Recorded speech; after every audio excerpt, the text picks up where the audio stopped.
সুপ্রিয় কৃষক বন্ধু, আসসালামু আলাইকুম। বরাবরের মতো আজকেও ভুট্টার বর্তমান বাজার দর সম্পর্কে আলোচনা করার জন্য আপনাদের মাঝে হাজির হলাম। আপনারা যারা রেগুলার আমার ভিডিও দেখেন তারা জানেন যে আমি কিন্তু প্রতিনিয়তই ভুট্টার বর্তমান বাজার দর সম্পর্কে আলোচনা করে থাকি। আর যারা রেগুলার ভুট্টার বাজার দর সম্পর্কে ধারণা রাখেন তারা জানেন যে ভুট্টার বর্তমান বাজারটা কিন্তু এখন কিছুটা নিম্নমুখী, অর্থাৎ বাজারে কিন্তু ভুট্টা কিছুটা কম দামে বিক্রি হচ্ছে, যেটা গত কয়েকদিন আগে বেশি ছিল। কিন্তু বর্তমানে কিন্তু ভুট্টা সেই দামটা কিছুটা কম দামে বিক্রি হচ্ছে। যদিও ভুট্টার দাম কিন্তু কম নয়, ভুট্টা কিন্তু এখনও সেই আগের দামেই রয়েছে, কিন্তু বেশ কিছু কারণে বাজারে ভুট্টা কম দামে বিক্রি হচ্ছে। তো কী কারণে ভুট্টাগুলো কম দামে বিক্রি হচ্ছে সেটাই আজকে মূলত আলোচনা করব। তো চ্যানেলে যারা নতুন আছেন তারা অবশ্যই সাবস্ক্রাইব করে পাশে থাকবেন, আর যারা অলরেডি সাবস্ক্রাইব করে পাশে আছেন তাদেরকে অসংখ্য ধন্যবাদ।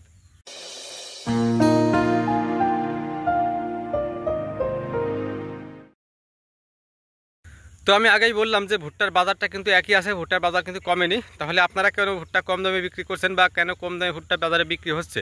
তো ভুট্টা কম দামে বিক্রি হওয়ার প্রধান কিছু কারণ রয়েছে, যার মধ্যে অন্যতম কারণ হচ্ছে বর্তমান আবহাওয়া। আপনারা জানেন যে বাংলাদেশের প্রায় সকল অঞ্চলেই এখন কিন্তু প্রচুর বৃষ্টিপাত হচ্ছে, কারণ এখনকার ভুট্টা স্টক করা রিস্ক। এ কারণে যারা স্টক করছে তারা কিন্তু ভুট্টা এখন কেনা অফ করে রেখেছে।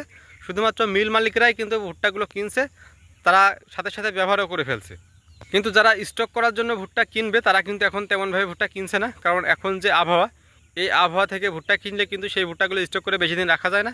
ভুট্টাগুলো কিন্তু খুব দ্রুতই নষ্ট হয়ে যাওয়ার সম্ভাবনা থাকে। তো এটা একটি কারণ। আর দ্বিতীয় যে কারণটি হচ্ছে, বর্তমানে কিন্তু এই বৃষ্টিপাতের কারণে অনেক এলাকায় ভুট্টা এখনও মাঠেই রয়েছে।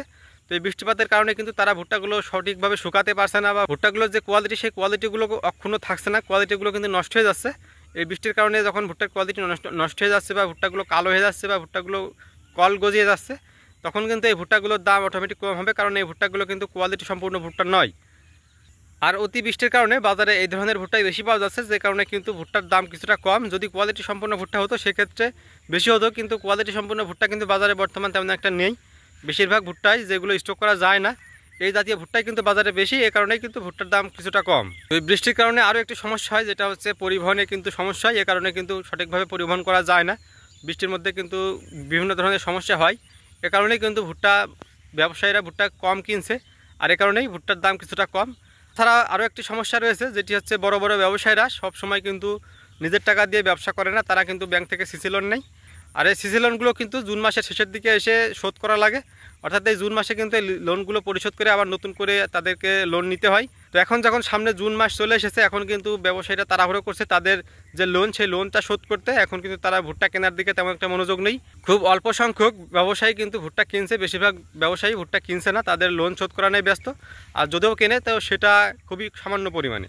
এ কারণেই কিন্তু ভুট্টা বাজারে বেশি এবং ব্যবসায়ী কম হওয়ার কারণেই কিন্তু ভুট্টার দাম এখন কিছুটা কম। তো মূলত পক্ষে কিন্তু ভুট্টার দাম একই আছে। এই সমস্যাগুলো কেটে গেলে আবার কিন্তু ভুট্টার দাম বেশি হওয়ার সম্ভাবনা থাকবে। তো এখনও যে সকল কৃষক ভাইরা ভুট্টা হারভেস্ট করেননি বা ভুট্টা বিক্রি করেননি, তারা ভুট্টাগুলো হারভেস্ট করে মোচা সহ রেখে দেবেন। সেক্ষেত্রে কিন্তু আপনারা বেশ কিছুদিন ভুট্টাগুলো সংরক্ষণ করে রাখতে পারবেন। যদি ভুট্টার মোচা মাড়াই করে রাখেন, সেক্ষেত্রে কিন্তু আপনারা বেশি দিন ভুট্টাগুলো সংরক্ষণ করতে পারবেন না। আপনারা যদি ভুট্টা বেশি দামে বিক্রি করতে চান, তাহলে ভুট্টাগুলো মাড়াই না করে মোচা সহ আপনার বাড়িতে সংরক্ষণ করে রেখে দিন।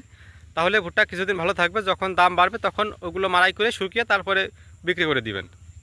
এবং যারা এই মুহূর্তে ভুট্টা কিনে স্টক করছেন, তারা অবশ্যই ভুট্টা স্টক করার আগে ভুট্টার যে ময়েশ্চার, সেই ময়েশ্চারটা পরিমাণ করে নেবেন। যদি 14 ময়েশ্চারের উপর হয়, 15 ময়েশ্চারের উপর হয়, সেক্ষেত্রে কিন্তু আপনারা ওই ভুট্টাগুলো স্টক করবেন না। ওই ভুট্টাগুলো স্টক করলে কিন্তু খুব দ্রুতই নষ্ট হয়ে যাওয়ার সম্ভাবনা থাকবে। আপনার 14 ময়েশ্চারের নিচে যে ভুট্টাগুলো আছে, ওই ভুট্টাগুলো কিনে স্টক করে রাখবেন। তাহলে ইনশাল্লাহ ভুট্টাগুলো সংরক্ষণিত থাকবে বা সংরক্ষিত থাকবে, ভুট্টাগুলো সহজে নষ্ট হবে না। তো ভুট্টা সংরক্ষণের সঠিক পদ্ধতি যদি আপনার জানা না থাকে, সেক্ষেত্রে আমার চ্যানেলে ভিডিও দেওয়া আছে, আপনি চাইলে দেখে নিতে পারেন। ভিডিওটি ভালো লেগে থাকলে অবশ্যই একটি লাইক এবং সাবস্ক্রাইব করে পাশে থাকবেন। আর যারা অলরেডি সাবস্ক্রাইব করে পাশে আছেন তাদেরকে অসংখ্য ধন্যবাদ। আজকের ভিডিও পর্যন্তই, দেখা হবে নতুন কোনো ভিডিওতে। ততক্ষণ পর্যন্ত সুস্থ থাকুন, সুন্দর থাকুন। আল্লাহ হাফেজ।